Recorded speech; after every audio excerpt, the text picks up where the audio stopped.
Você pode abri-la no livro de 2 Reis. E 2 Reis é fácil de você encontrar. Fica depois de 1 Reis. Você encontrou 1 Reis, você está em 2 Reis. Enquanto você procura, eu quero lembrar. Então amanhã nós temos oração às 20 horas. Só oração, momento de clamor. E vamos estar divulgando a partir de terça-feira como ficarão, se vamos ter a suspensão dos cultos de terça em Morungava, de quinta aqui ou de domingo. Vamos aguardar o que as autoridades vão nos colocar, amém? Se ficar protocolo de bandeira vermelha, nós podemos ter culto presencial com 25% da capacidade. Se for bandeira preta, há uma suspensão geral de todos os cultos. Estamos orando, amém? Procurando ver isso em Deus, e Deus faça o melhor. Queremos estar no centro da vontade dEle. Então, fique ligado, nós vamos ter um batismo nas águas também, que já estamos anunciando para o dia 21 de março. Juntamente com esse batismo estamos anunciando um momento de comunhão com a igreja, e estamos orando. Se fosse agora, não teria como, mas quem sabe até dia 21 muda, amém? Mas estamos aí falando também do encontro de mulheres que terá. Estamos a princípio com a data confirmada. Teve uma irmã que marcou um casamento para o dia 6. Pastor, o que eu faço que mantenho o casamento? Continua com fé. Vamos ver o que Deus vai fazer nesse final de semana, amém? Possa mudar esse cenário. Mas olha só, 2 Reis tem uma história que se aplica quase que similar ao que nós estamos vivendo nos dias de hoje. E eu quero te levar você a mergulhar na Bíblia e perceber como às vezes é difícil de entender o propósito de Deus em nossas vidas. Às vezes você olha para algumas situações e você não entende elas, mas Deus está ali trabalhando, Deus está ali agindo. E esse texto em particular vem falar sobre provisão. Mas o que nós entendemos sobre provisão? O que você entende por provisão? Então deixa eu explicar um pouquinho sobre isso. No meu entendimento, quando eu preciso de provisão, é o momento em que eu não estou dando conta da situação pelo qual eu estou vivendo.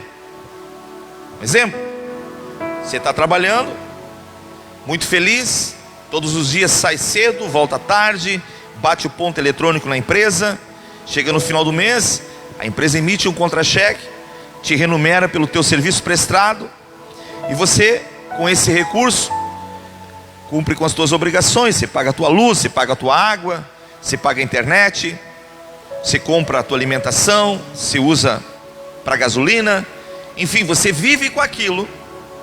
Mas um dia você chega na empresa e a empresa diz: olha, você tem que passar no RH, você está demitido. E aquilo que parecia ser estabilidade passou a ser uma instabilidade. Então a pessoa pensa: não, mas eu tenho uma receita, eu vou receber uma indenização, ok, legal. Mas a indenização tem um prazo, e logo aquele dinheiro vai sumir. E a pessoa começa a largar uns currículos, começa a procurar um trabalho, mas as portas não se abrem naquele momento. E de repente você percebe que a RGE não suspende a tua conta de luz, a Vivo e a Oi não suspendem a tua conta de telefone, a Corsan não suspende a conta de água, e elas continuam chegando, e você precisa de provisão. Então às vezes é necessário, e a gente vê isso, um pai ajudando um filho ajudando um pai, um irmão ajudando outro irmão. Isso chama-se provisão em uma necessidade, amém? E a Bíblia vai nos mostrar que Deus é um Deus provedor. Mas quando é que Deus entra em ação? É justamente quando nós estamos em um momento adverso da nossa vida. Eu creio que o tempo que nós estamos vivendo, nós precisamos crer na provisão de Deus, amém? E no capítulo 4,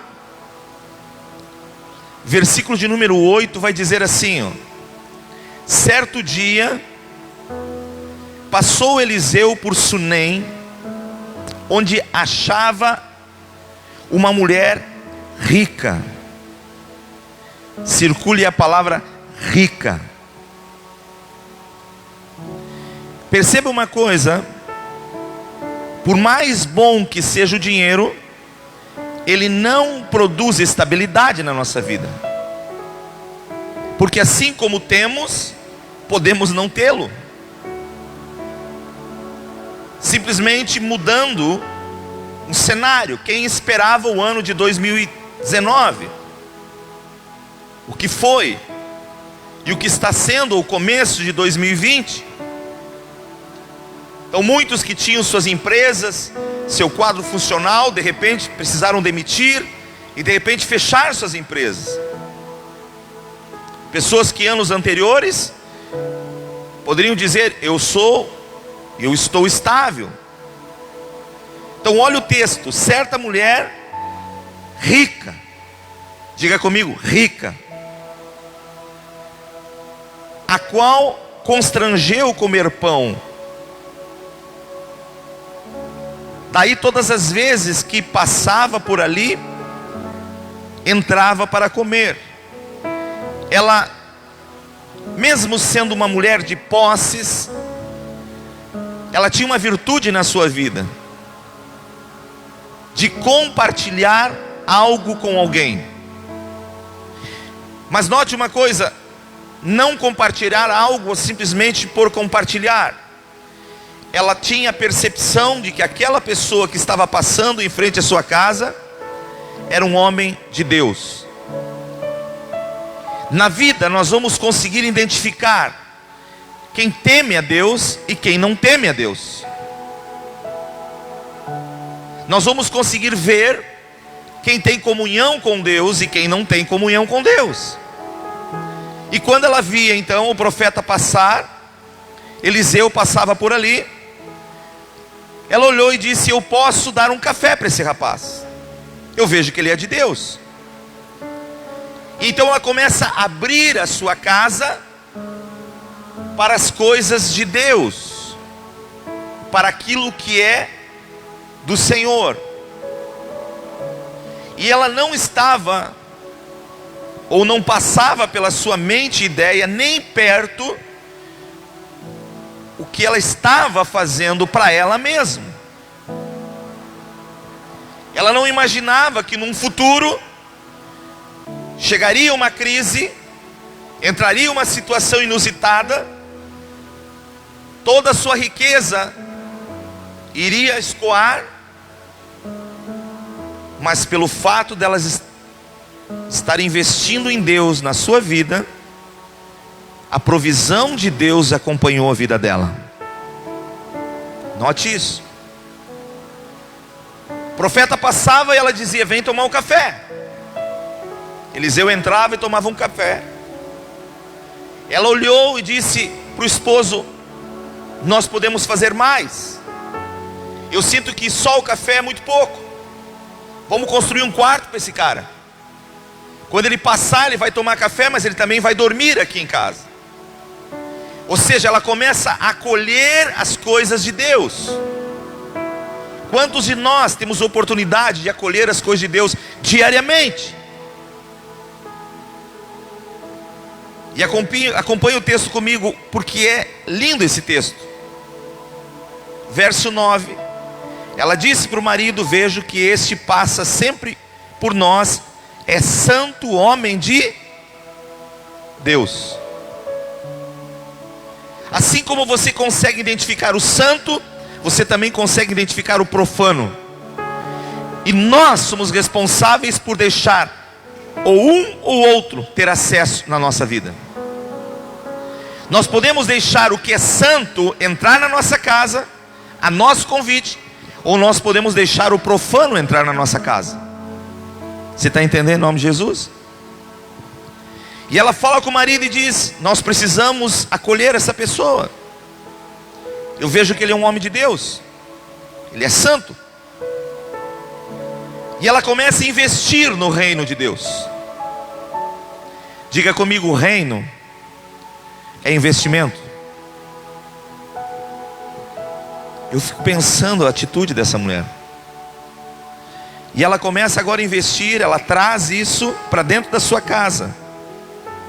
Verso 10, ela diz para o marido: façamos, pois em cima um pequeno quarto, obra de pedreiro, ponhamos ele na cama. Uma mesa, uma cadeira, um candeeiro. Quando ele vier à nossa casa, ele vai se retirar para ali. Verso 11, um dia vindo ele para ali, retirou-se para o quarto e se deitou. Toda vez que você dá atenção para aquilo que é de Deus, Deus dá atenção para você. Esse é o fundamento da palavra. Chegai-vos a mim, e eu me chegarei a vós outros. E ela então está fazendo algo que ela está plantando, não para Deus, ela está plantando nela. E muitos não se dão conta disso. Esse tempo que estamos vivendo é um tempo de nós plantarmos para nós mesmos em Deus. Ela pega aquela situação e faz isso. Verso 12. Então disse o moço, o discípulo do profeta Geazi: chama esta sunamita. Chamando ele, ela se pôs diante do profeta.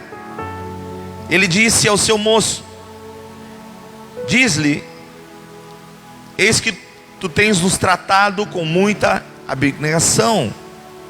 Que se há de fazer por ti? Haverá alguma coisa de que se fale a teu favor ao rei ou ao comandante do exército? Ela respondeu: habito no meio do meu povo. Então disse o profeta: que se há de fazer por ela? Respondeu seu servo: ora, ela não tem filho, seu marido é velho. Note que quando você começa a te preocupar com as coisas de Deus, Deus começa a se preocupar com coisas tuas, das quais talvez você nem sonhou ou pensou que você poderia ter. Mas você atrai a presença de Deus. E o moço disse: olha, o que eu sei é que ela não tem filho, seu esposo é velho. Então Eliseu disse: daqui 1 ano eu vou voltar, e quando eu voltar, você vai ter uma criança nos teus braços. Se você seguir lendo o texto, diz que passou-se 1 ano, Eliseu volta ali e encontra aquela mulher com uma criança. E a história segue falando. A criança começa a crescer e vem um incidente pelo caminho. A criança morre. E ela vai atrás do profeta. Chama o profeta e diz: olha, eu não pedi filho, você profetizou sobre minha vida, faz alguma coisa. Eliseu voltou lá, pegou o menino, botou em cima daquela cama, o quarto que ele dormia, orou a Deus e deitou-se em cima do menino. E a Bíblia diz que a vida voltou àquele menino. Ele devolveu para a mãe e seguiu o caminho adiante. Pastor, onde o senhor quer chegar com isso? Eu quero te mostrar como é que a vida reserva algumas surpresas. Nós estamos no capítulo 4, vamos ao capítulo 8. Primeira coisa que você viu lá é que ela era uma mulher rica. E ela decidiu investir amor, dedicação, empenho, as coisas de Deus, valorizando e trazendo para a sua casa. Agora no capítulo 8 diz assim: restaurados os bens da sunamita. Mas como assim restaurados os bens da sunamita? Tudo que ela tinha, ela perdeu. E quando ela perdeu, entrou a provisão de Deus na vida dela. Você tem vivido com provisão de Deus? Deus é um Deus provedor. Olha o que diz no capítulo 8. Falou Eliseu àquela mulher cujo filho ele restaurara a vida. E ele disse: levanta-te e vai com os da tua casa e mora aonde puderes, porque o Senhor chamou a fome, a qual virá sobre a terra por 7 anos. Olha só, queridos, quem é que chamou a fome? Quem? Deus. Quem permitiu aquilo acontecer? Deus. Nós estamos no meio de uma pandemia. Milhares de pessoas já morreram. E é vontade permissível de Deus o que está acontecendo.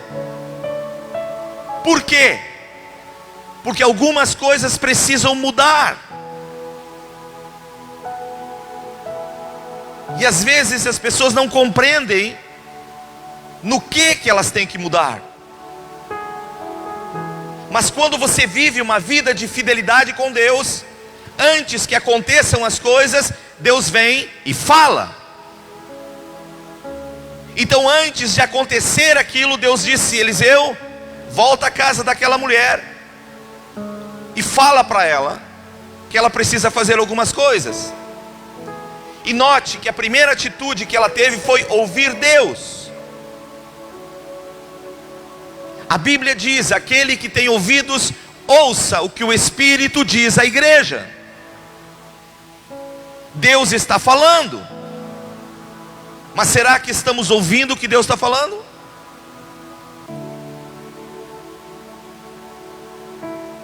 O profeta vem e diz: mulher, tem um recado da parte de Deus para você.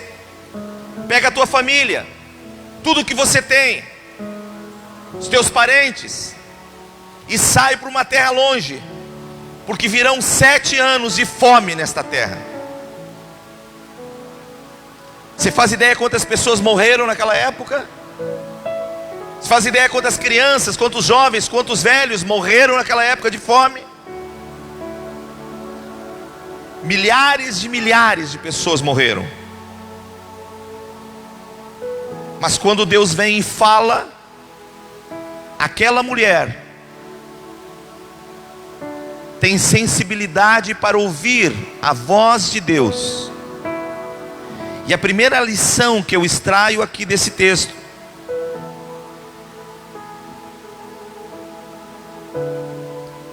é Deus quem chama as coisas. É Deus quem permite as coisas.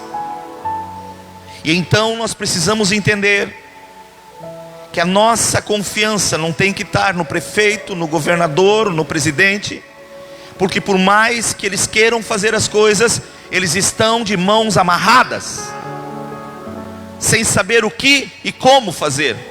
Mas tem um Deus que detém o poder sobre tudo e sobre todos. E é tempo de nós ouvirmos a voz desse Deus.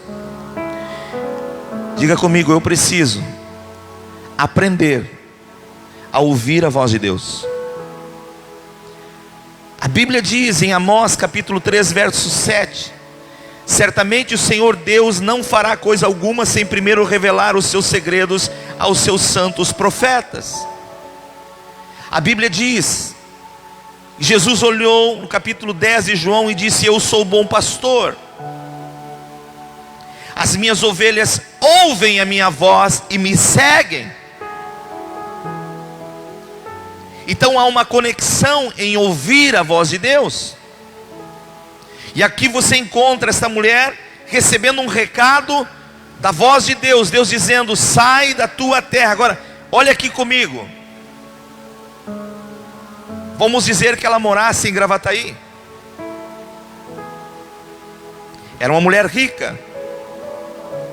Então ela tinha 2 locais para morar em Gravataí: Paraje Verdes Campos, ou qual é o outro? Alphaville. E eu imagino a casa dessa mulher: 300 metros quadrados, porcelanato, rebaixamento de gesso, lustres, garagem para 3 carros, quiosques com churrasqueiras para convidar amigos. Um quarto para o homem de Deus que ela tinha feito. E quando ela ouve a voz de Deus, ela simplesmente larga tudo aquilo e obedece à voz de Deus.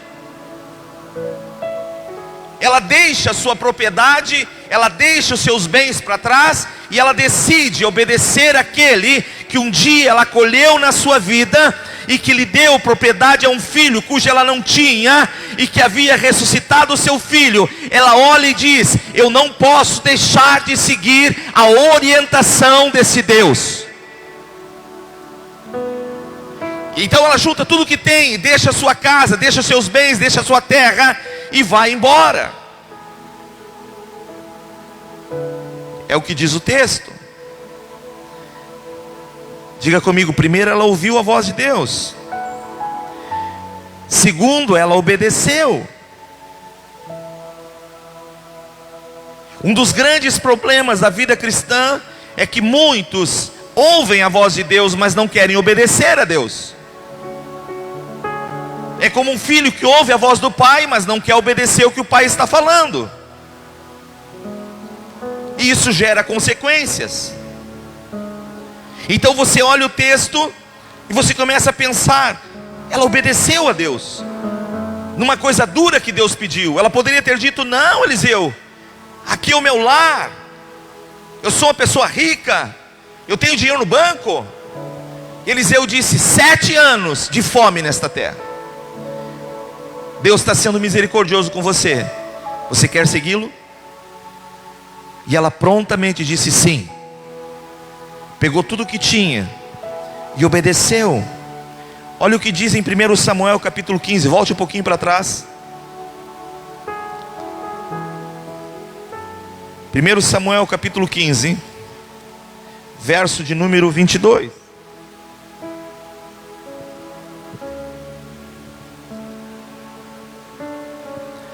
Porém Samuel disse: tem tanto porventura o Senhor tanto prazer em holocausto e sacrifícios, quanto em que obedeça a sua palavra? Uma pergunta que ele fez.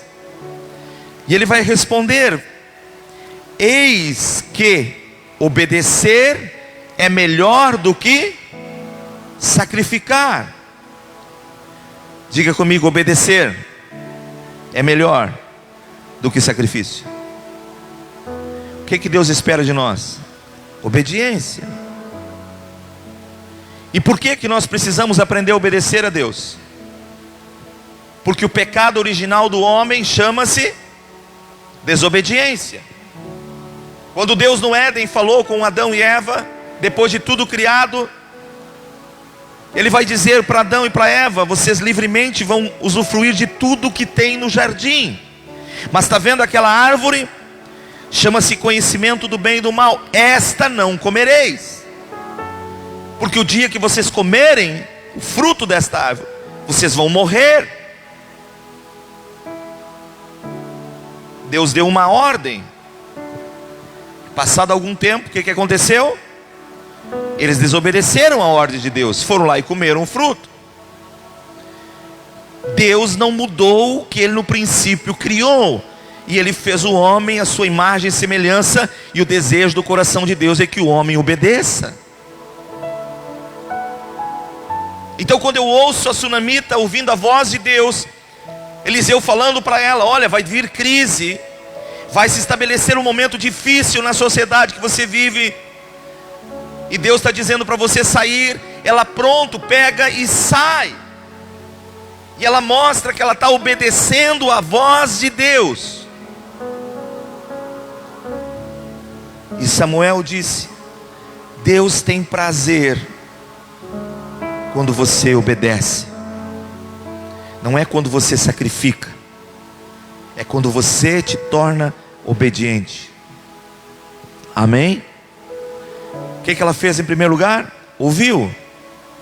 O que ela fez em segundo lugar? Obedeceu. O que ela fez em terceiro lugar? Além de obedecer, ela agora precisa ter paciência, ela precisa esperar. Porque quando você olha uma mãe que descobre que está gestando um filho, o que mais a mãe gostaria é que o reloginho corresse e saísse das primeiras semanas para a última semana. É assim ou não é assim? Mas infelizmente não dá. Tem que viver dia após dia, até completar o ciclo dos 9 meses, das 40 semanas, das 42 semanas. Então você percebe que Deus, quando criou as coisas, Ele cria para que você tenha paciência, você aprenda a guardar. Então não era só ela sair da sua casa, era ficar 7 anos afastado da sua casa. Porque ela podia sair de manhã e de tarde dizer: não, espera um pouquinho, eu vou voltar. Mas ela sai, obedece à voz de Deus, mas ela também tem paciência para guardar o tempo determinado por Deus. Diga comigo: o tempo é determinado por Deus. Salomão, quando escreve Eclesiastes capítulo 13, ele vai dizer: há tempo para todas as coisas. Por que alguns jovens padecem na sua vida logo cedo? Porque eles não conseguem esperar o tempo para namorar, o tempo para noivar, o tempo para casar. Eles querem antecipar o tempo. E antecipando o tempo, eles quebram princípios e desobedecem pais e a Deus. E o tempo que nós vivemos hoje é um tempo de irreverência. Posso ver um amém? Um tempo onde os filhos hoje têm a primazia de dentro da casa, mas não foi assim que Deus criou. Quantos filhos contaminaram os pais nesses dias por não obedecerem? Você consegue entender isso? Simples obediência, aguardar o tempo, esperar. Olha o que diz o Salmos 40: esperei confiadamente pelo Senhor. Ela tinha uma missão: esperar. Davi tinha uma missão: esperar. Esperei de que forma? Confiante. Por quem? Pelo Senhor. Ele ouviu-me quando clamei por socorro. Mas ele precisou esperar. Quanto tempo? Não sei. Quanto tempo a Sunamita precisou esperar? 7 anos. E o relato não diz que ela estava resmungando, reclamando para Deus: mas Senhor, não passa nunca esse tempo. Pastor, quanto tempo vai durar a pandemia? Não sei. Pode ser 1 ano, já passou. Pode ser 2, 3, 4, 5, 6, 7, 10. Não sei. Eu sei que Deus governa todas as coisas. E é no tempo dele, não é no tempo dos homens. Não é como nós queremos, é como Deus quer. Quantas vezes nós oramos o Pai Nosso, mas nós oramos de uma forma fictícia. Quem está nos assistindo também, seja católico, seja espírita, seja evangélico: Pai nosso que estás no céu, santificado seja o teu nome, venha a nós o teu reino, seja feita a tua vontade. Aonde? Só no céu, porque aqui quem faz sou eu. Amém ou não amém? Nós oramos dizendo: faz, Senhor, a tua vontade na terra como no céu. Mas nós continuamos fazendo a nossa vontade. É a vontade dos filhos, é o que nós desejamos, e estamos caminhando em contramão a Deus. E Deus dizendo: arrependa-se, é tempo de mudança. Eliseu proclamava a palavra, Eliseu pregava, e Deus disse: chega, Eliseu, 7 anos de fome. Se as pessoas não estão ouvindo a pregação do Evangelho, então precisa acontecer alguma coisa. Pastor, mas o senhor está sendo carrasco? Não, queridos, eu estou sendo autêntico biblicamente. É o que a Bíblia nos ensina. Converta teu coração a Deus, aplique em buscá-lo. Para onde você quer ir? Você reconhece que tem um céu? Você reconhece quando você orou o Pai Nosso e diz: venha a nós o teu reino. Você reconhece que tem um reino qual Deus quer que você participe dele, mas você não entra de qualquer maneira.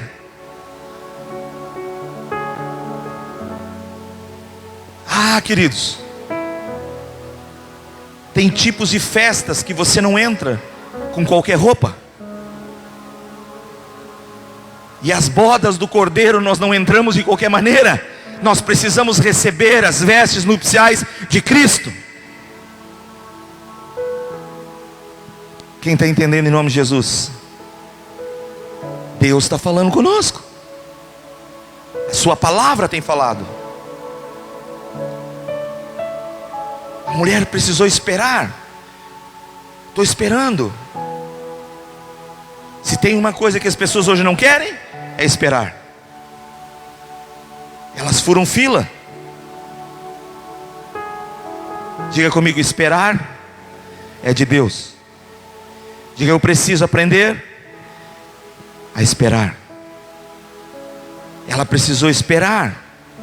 Essa é outra virtude a ser cultivada na vida desta mulher.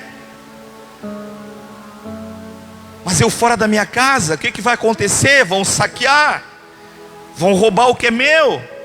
Não, mas eu confio que Deus está controlando todas as coisas. Se Deus falou comigo, Deus vai me guardar, Deus vai me proteger, Deus vai estar sobre tudo que eu tenho.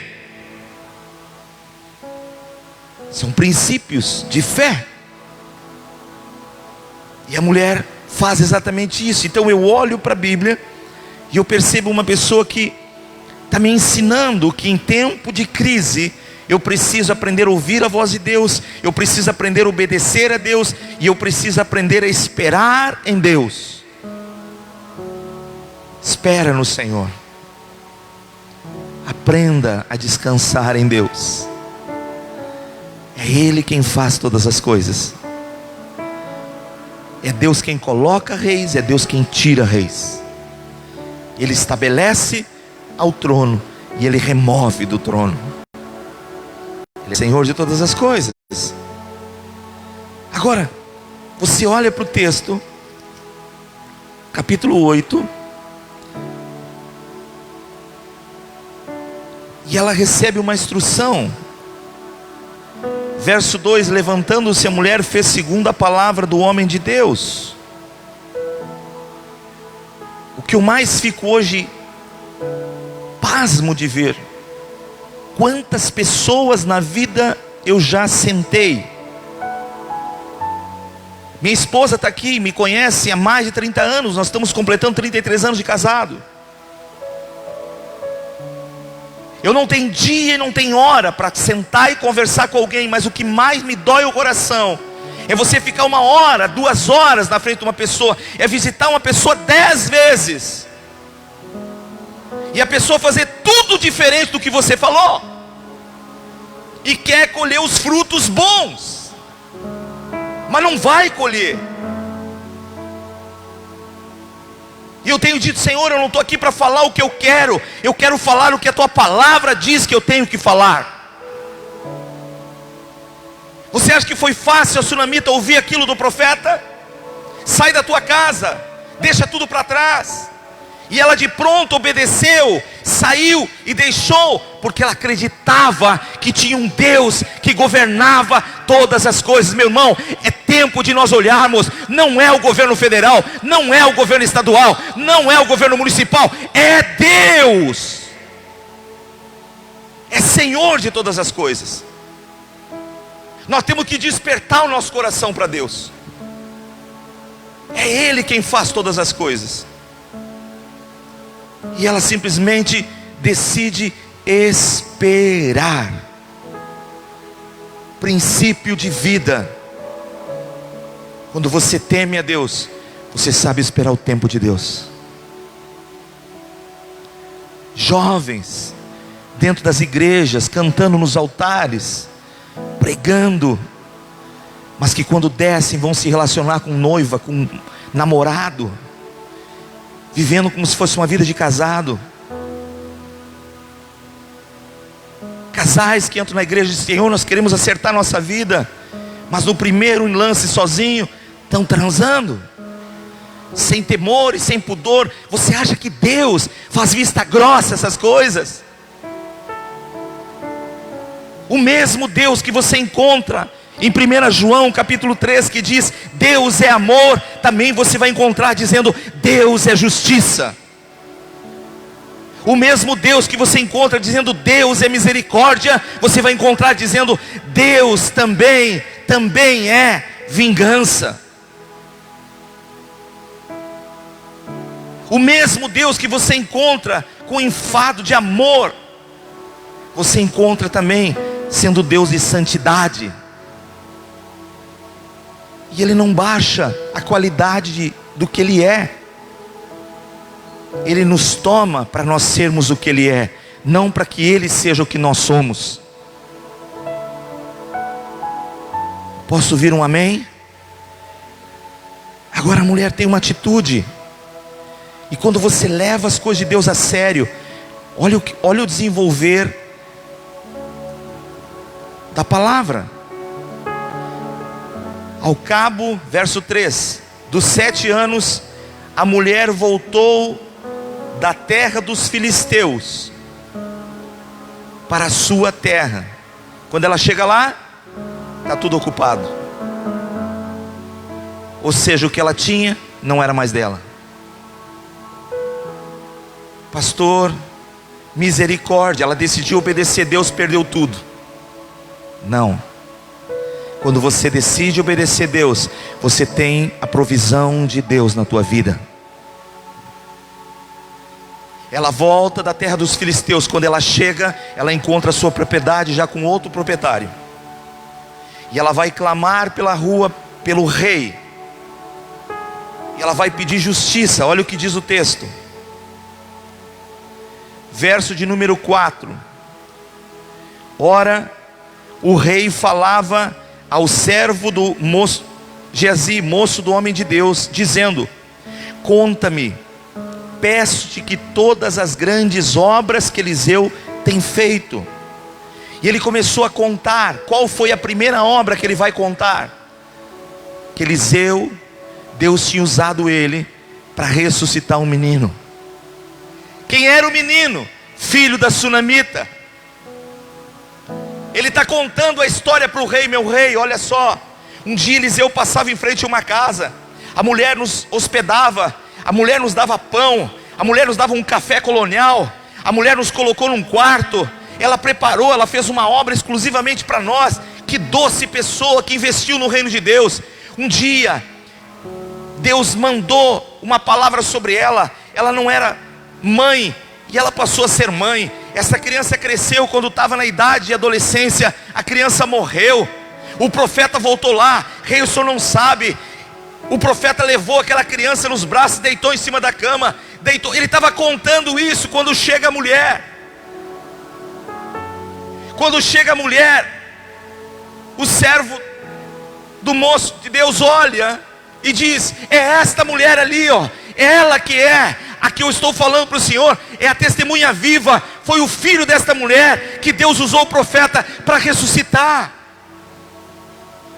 E o rei olha para ela e diz: filho, o que eu posso te ajudar? E ela diz: eu saí conforme Deus me mandou, mas ao retornar eu perdi tudo. Não tenho mais casa, não tenho mais bens, não sou mais rica. E o rei olhou e disse: como é que é? Vem cá, a partir de hoje, tudo que era teu, corrigido, desde o primeiro dia que você saiu da tua casa, da tua propriedade, tudo que tenha sido plantado, que tenha gerado lucro, vai ser repassado tudo isso novamente para você. Você consegue entender a provisão de Deus na vida de quem é fiel? Na vida de quem decide obedecer, de quem decide caminhar com Deus, mesmo nos momentos de crise, mesmo nos momentos adversos. Você entendeu como é que Deus age? É tempo de nós olharmos para Deus. É tempo de nós focarmos o nosso coração nele. A Bíblia diz que ele está aqui contando para o rei. Ele está expressando. Contava ele ao rei como Eliseu restaurar a vida de um morto. quando a mulher cujo filho havia sido ressuscitado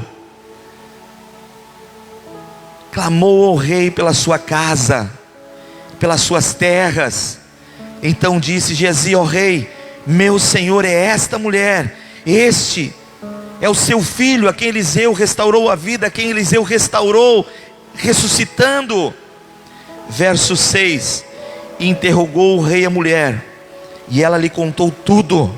Então o rei lhe deu um oficial, dizendo: fazei restituir-se tudo quanto era seu.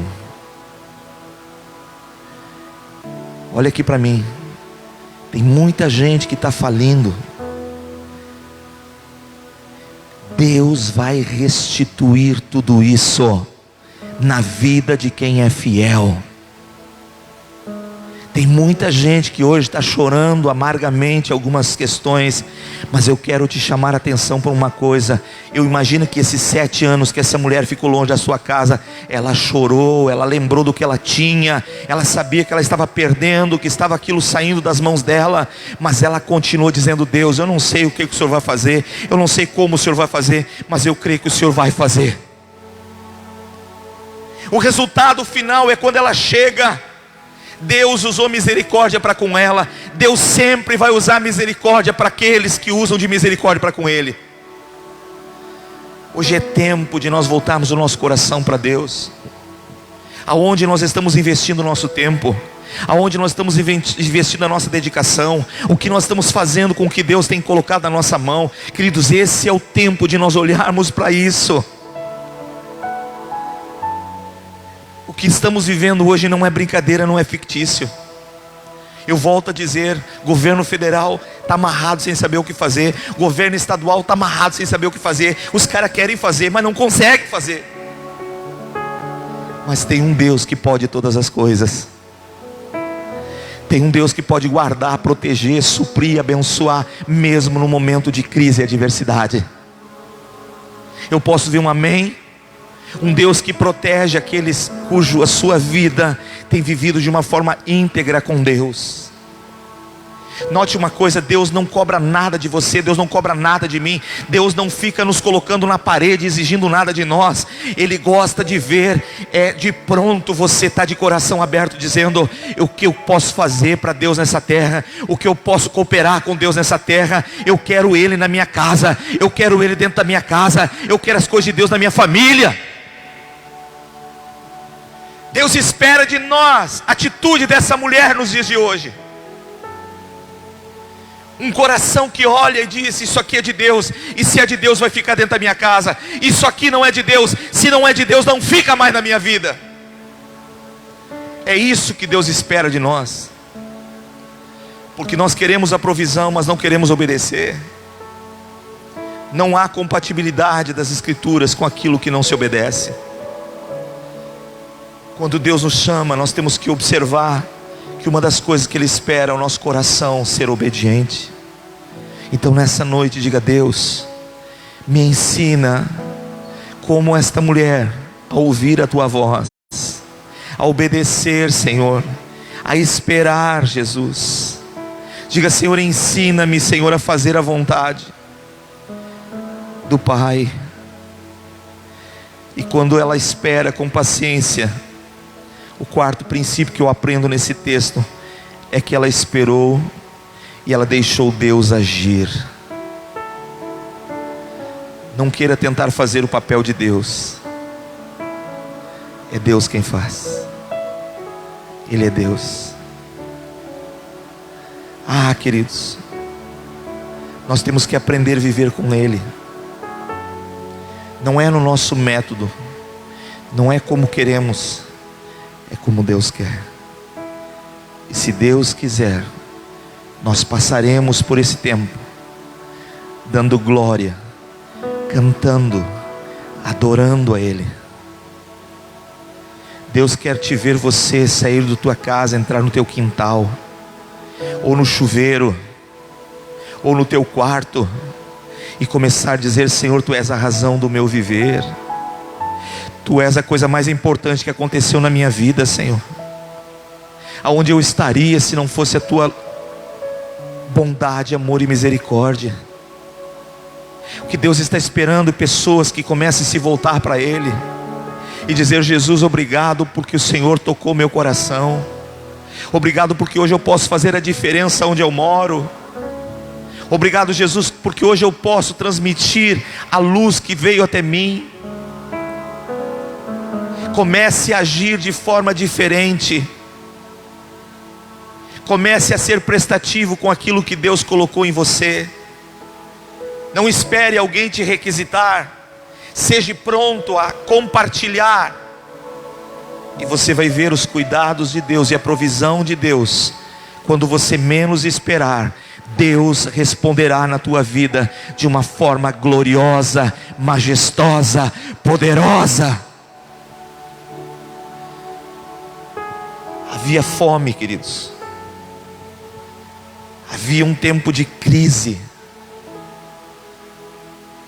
um momento de dificuldade econômica. Quando eu penso em fome, queridos, você pode pensar, uma das coisas que produz fome é a seca. O Rio Grande do Sul passou por 6 meses em algumas regiões, algumas meses a mais, uns meses a menos, e foi o suficiente para secar vertentes, secar açudes, diminuir a potência dos rios, secar lavoura, se perder plantação inteiras de milho, de soja. Você acompanhou isso agora recentemente, esse ano que passou? Sim ou não? 6 meses.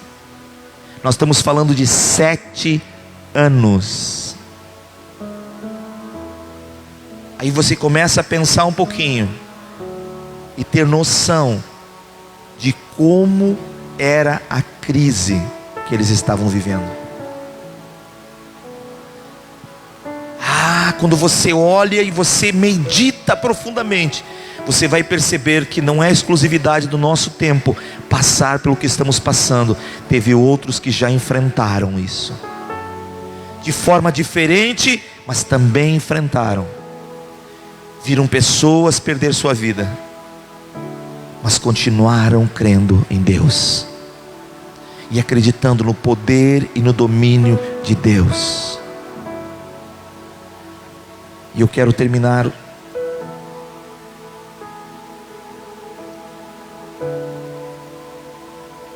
com 2 Crônicas, capítulo 7.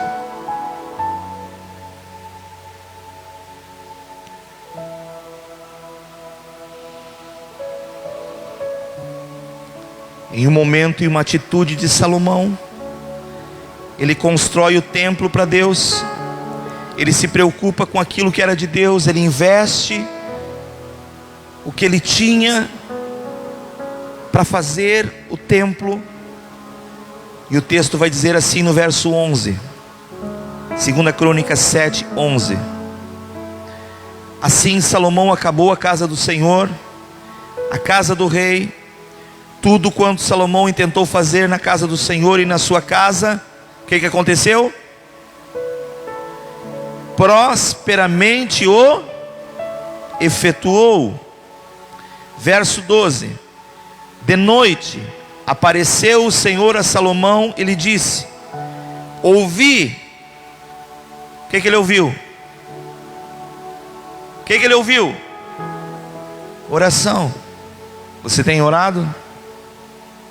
Você tem gastado tempo em oração? Ah, pastor, mas eu chego cansado em casa. O senhor não sabe, trabalho durante o dia pesado, chego em casa cansado. Meu irmão, se tem uma coisa que você não pode abrir mão, é da oração. Compare a oração como aquele prato de feijão que você come todo dia. E se você não orar, é como se você deixasse de comer o teu feijão todo dia. Ao cabo de alguns dias você iria sentir o efeito de não comer o feijão. Pois bem, ao cabo de alguns dias nós sentimos o efeito quando não oramos. E Deus vem a Salomão e diz: de noite apareceu o Senhor a Salomão, ele disse: ouvi tua oração e escolhi para mim este lugar para a casa do sacrifício. Verso 13, aqui é Deus falando. Se eu cerrar os céus, de modo que não haja o quê? Chuva. Ou se ordenar os gafanhotos que consumam a terra, ou se enviar a peste entre os meu povo. Olha o que ele está dizendo. Verso 14: ainda que tudo isso se acontecer, se o meu povo, que se chama pelo meu nome, se humilhar, orar, me buscar e se converter dos seus maus caminhos, então, é uma condição, então eu abrirei as janelas dos céus. Olha o que ele diz aqui. Então eu ouvirei dos céus, perdoarei os seus pecados e sararei a sua terra. E estarão abertos meus ouvidos e atentos meus ouvidos à oração que se fizer neste lugar. Significa, nós precisamos investir naquilo que a traça não consegue corroer e nem o ladrão roubar.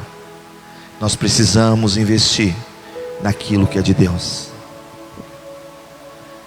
Invista tempo com os teus filhos. Fale das coisas de Deus para os teus filhos. Não entre na modinha do mundo. Não incentive os teus filhos a terem um padrão do mundo. Incentive os teus filhos a terem um padrão do céu, seguindo os conselhos bíblicos. Ensina a criança no caminho que deve andar. Ela vai crescer, e quando for velha, não se desviará desse caminho. O que tem faltado nesses dias é os pais se conectarem com Deus e passarem essa conexão para os filhos. Precisamos voltar nosso coração a Deus, pedir perdão e misericórdia e dizer: Senhor, o Senhor permitiu, o Senhor pode cerrar isso. Da noite para o dia, Deus pode sumir com esse vírus. Num abrir e fechar de olhos, num estalo de dedo, Deus pode fazer sumir tudo isso. Mas também pode se prolongar por muito tempo, porque não depende de Deus, depende de nós, do nosso coração e o que nós estamos fazendo com a vida que Deus nos deu. Então nessa noite diga: Senhor, obrigado porque o Senhor me escolheu por estar aqui nessa noite. Obrigado porque o Senhor tocou meu coração e eu de pronto obedeci para ouvir esta mensagem. Diga: Jesus, obrigado porque o Senhor tem conselhos para a minha vida e eu quero vivê-los. Eu quero seguir esta orientação, Senhor. Diga: Deus, toma o meu coração nesta noite. Em nome de Jesus, eu quero aprender com a sunamita. Ela investiu seu tempo, seu amor, seu dinheiro nas coisas de Deus. E num tempo de necessidade, o Senhor proveu a vida dela. Então, Jesus, me ajuda a investir meu amor, minha fé, minha devoção a Ti, mas também meus recursos naquilo que é pão, para que no momento de adversidade o Senhor possa suprir todas as minhas necessidades, porque eu creio que o Senhor é um Deus provedor. Quantos creem que Deus é um Deus provedor? Vamos ficar de pé nesta noite.